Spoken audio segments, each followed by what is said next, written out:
Good people, good people, good people. Welcome to another edition of Commander's Wrap, where you get all your Commander's news in 15 minutes. I'm your host, Dr. Wonderful, Doctor of Writing, Professor of English, and avid Commanders fan.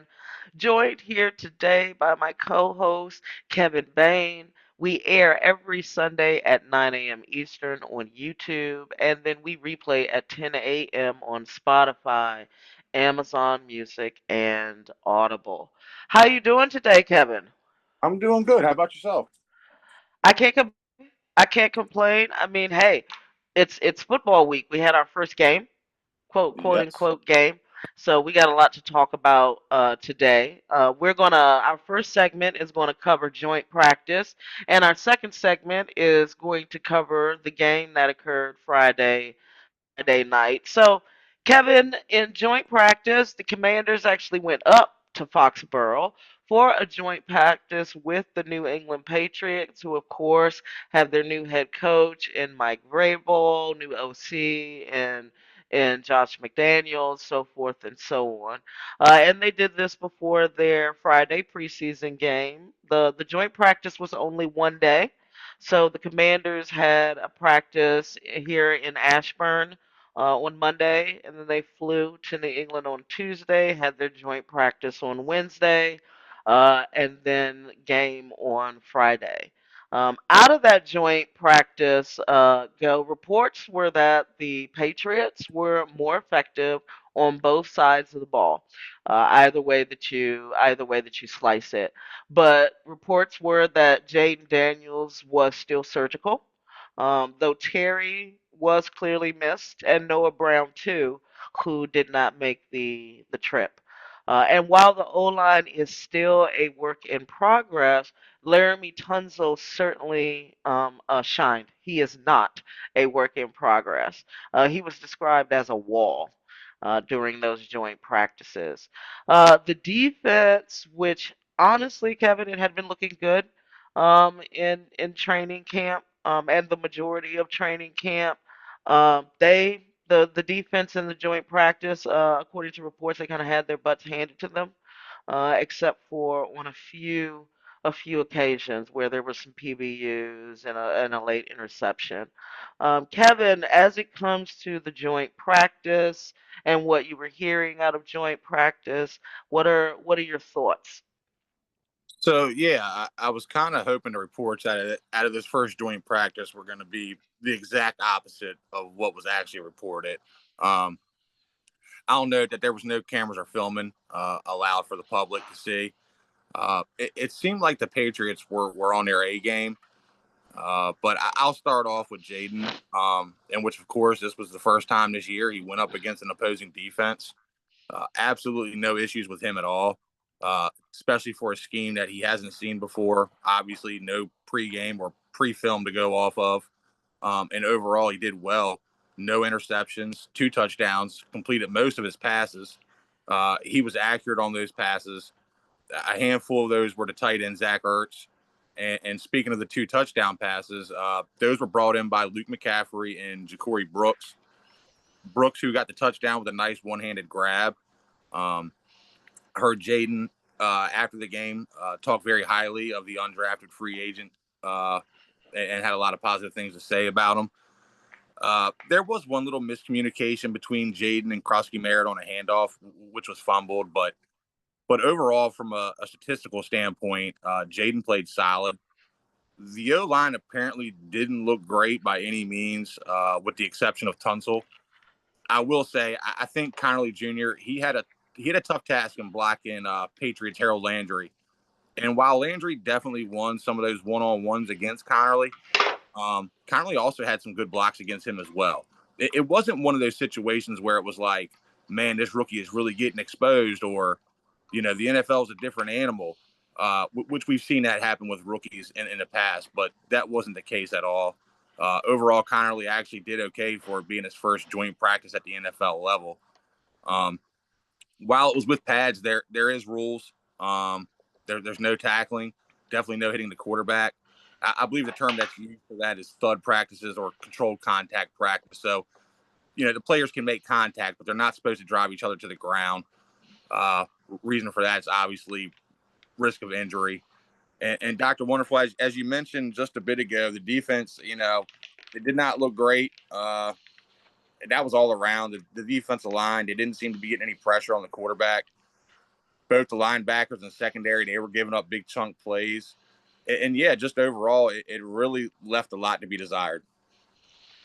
Right. And I would say one thing I hate about joint practices when they're not like home turf is you don't get your home media, right? And Yes. so, yeah, the bias is obviously going to be through certain lenses. So it was very Yes.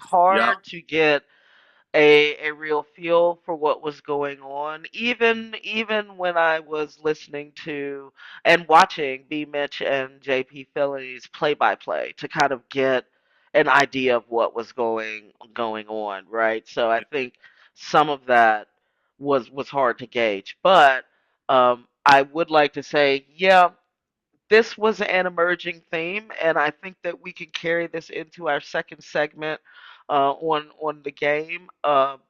There were some themes that presented themselves or began to present themselves about 7 days ago that carried into the joint practice with the Patriots, that carried into the game, right? So we had started to hear a little bit about wide receiver Chris Moore, who was a free agent signing, right? Veteran, making some drops in camp, right? Some crucial jobs, but he would make some big plays. We did see that again present itself in the joint practice with camp, and also in the game, right? Another thing that concerns me a bit more deeply, and this is why I'd like to get your comments on the game, is yes, the Commanders lost the game to the Patriots 48-18. And the score isn't of interest to me here, Kevin, though that score is atrocious. But it's atrocious for a different reason for me. The last time Washington played a game, albeit a real one, they lost 55 to 23. A 50 spot was put on this defense. Yep. Now we come to another first quote game, end quote game, right? That granted is preseason, and the defense gives up 48 points, right? I understand that mostly 30 people are there. I understand all of the things, but patterns, is this an emergent pattern? Is my thing. That we were still getting gashed with the run. Historically, Dan Quinn's defense has been thin through the middle with the run, right? Even you Yep. mentioned we got one of the biggest D tackles around now. Yep. And so we're still seeing that. So those were kind of like my observations that I meant are a bit emotionally driven, but I'm still like, why do the last time I saw a 50 on the scoreboard when we were playing a game, we were losing it. Right now, I see a 48 in a game, and look what's happening. So give me your notes, Kevin, your observations. I'm cool if you tell me that Dr. Wonderful, you're just being way too emotional about this. I would love it if I was being way too emotional about this, but I don't actually think that's what you're going to tell me, Kevin. Give us your observations on the game. Yeah. I don't think you're wrong at all. I mean, I think that was a big concern going into the off season. Where we ranked against the run. And I think it was clear that Peters and Quinn, and they kind of thought the same thing. As you look at a lot of our draft picks and free agent signings, I mean, the majority of those guys were on the defensive side of the ball. Um, but yeah, my key takeaways for this preseason game, it was basically what was reported in the joint practice is basically what I kind of saw going into the preseason, with the exception of our offensive line, because I'll note that the offensive line did not play too well in the joint practice. Um, they did play solid in the preseason game, They but did. They um, did. Yeah, especially Connor Lee Jr. Yes, they did. yes. Uh, it was a mess overall, though. The two areas that definitely need work: the run D, special teams. Mm.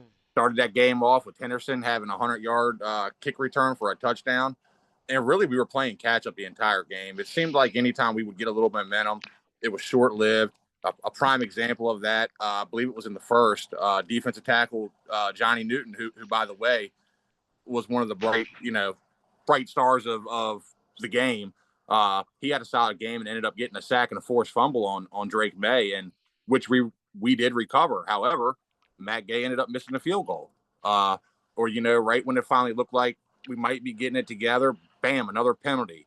Bam, Hartman throws a pick, and as we all know, these penalties kill drives, and it's just frustrating, especially the pre-snap penalties. And we had a good bit of them. Uh, yeah, special teams has me concerned.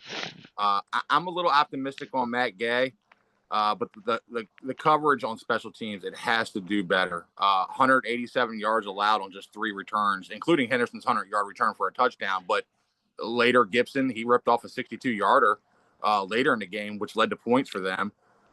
There were some positives, though.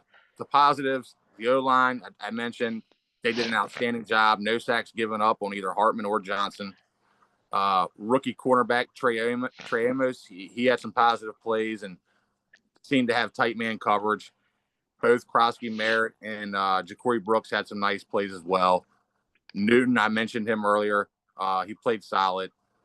I'll also mention, for what it's worth, the Patriots had a lot of their starters playing to start the game, and we basically had none.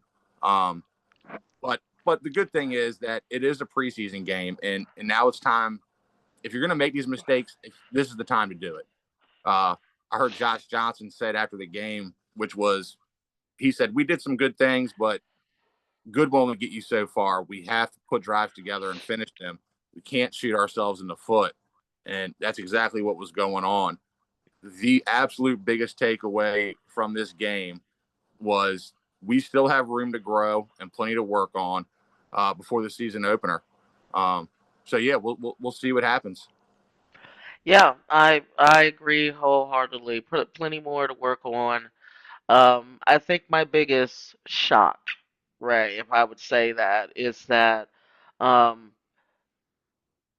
no one looked like they wanted to make the team, Yeah. except for the people that you mentioned who are like already going to make the team. Right. Right. And so that's what I want to see. Do you want to make this team? That's kind of what I was wanting to see, and I just didn't feel that from enough people about like, man, do you wanna make the team? Like, show me some things on film. Certainly though, but always definitely room to grow, and we should not be discouraged by this first showing. Of course, like you said, when there are 30 people out, you probably should expect some type of lopsided score. But after a year of watching Dan Quinn's teams, I kind of expect Dan Quinn's teams to just act a certain way, and be a Yeah. certain way all the time. My last note on that is I remember when we had Marty Schottenheimer, and of course we only had him for 1 year, and no shame, but we started off 0-5 that year. You remember that, right, Kevin? Yeah. And Yes. the shock was not like 0-5. It was like, I can't believe a Schottenheimer team is like playing this poorly. It was about the fact that it was like Marty Schottenheimer and Marty Schottenheimer teams did not play like this.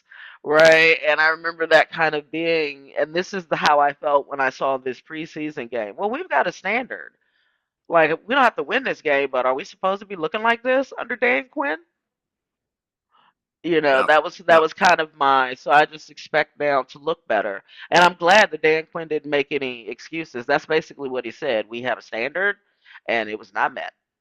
Yeah. And so yeah, I'm glad we didn't go, we rested 30 guys. It was preseason, because there are many times that you see coaches do that. And so I'm glad that we didn't do that. Absolutely. So, but let's the good thing is we can start this over again.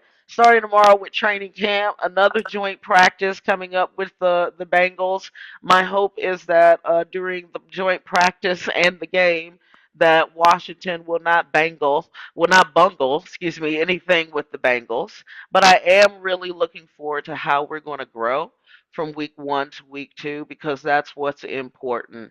What is the growth? And in this game, starters are expected to play. So if we see some of the same things present this coming week in the starters, that we saw in the backups and people who don't make the team, then I'm certain that Kevin and I will have some things to say about that. For Kevin Bayne, this is Dr. Wonderful, Doctor of English and Writing, Professor of English, and avid Commanders fan.